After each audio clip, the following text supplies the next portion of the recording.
Welcome back, my friends, to another sprinkler tech tip product overview. I'm sprinkler nerd Andy, and today we're going to look at the Hunter PGV Anti-Siphon Valve, aka the ASV. This guy right here, anti-siphon valves. You know if you have an anti-siphon valve or if you need one because your existing valves look like this. There are two parts to an anti-siphon valve. The first part is the valve, and the second part is the, sort of atmospheric vacuum breaker. I don't know if that's technically what it's called. It's like the release valve. So two parts to this valve. And again, like any standard irrigation valve, it has 24 volt solenoid. On the PGV valve that we have here, this one also has flow control. So you can turn the valve off right here. You can't turn it on right here. You turn it on with the solenoid or you turn it on with your bleed screw. This here is the bleed screw, but you can mechanically and physically turn the valve completely off by turning that flow control knob.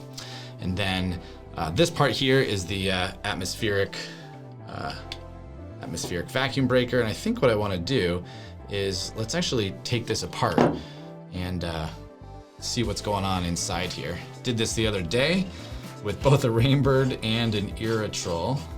And sometimes it's kind of nice to see the differences. So there you go. It's got this, this plunger that prevents water from moving backwards. And so let's flip this around.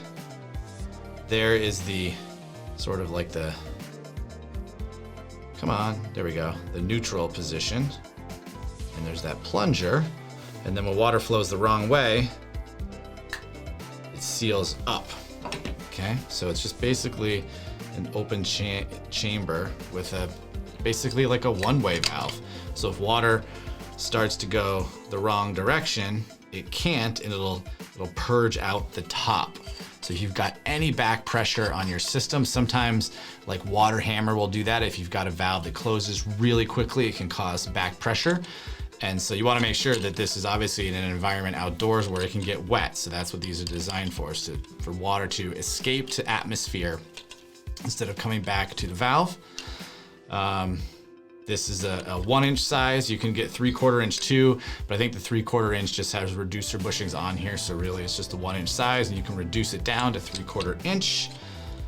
Couldn't be any easier to service, maintain. You can get diaphragms for the valve. You can replace the solenoid. I would probably recommend if you do need to replace the diaphragm or the solenoid, just to buy a replacement, PGV valve instead of just the individual parts. Sometimes it's nice to have a complete kit, if you will, of spare parts. And yeah, that's about it. So here's the part number. Let me give you, just in case you're curious, that's the PGV-101 ASV. And if we can help you with identifying what kind of Hunter valve you have, if you need a replacement and you're not sure which one, or if you need help troubleshooting, is it a bad solenoid? Is your diaphragm bad?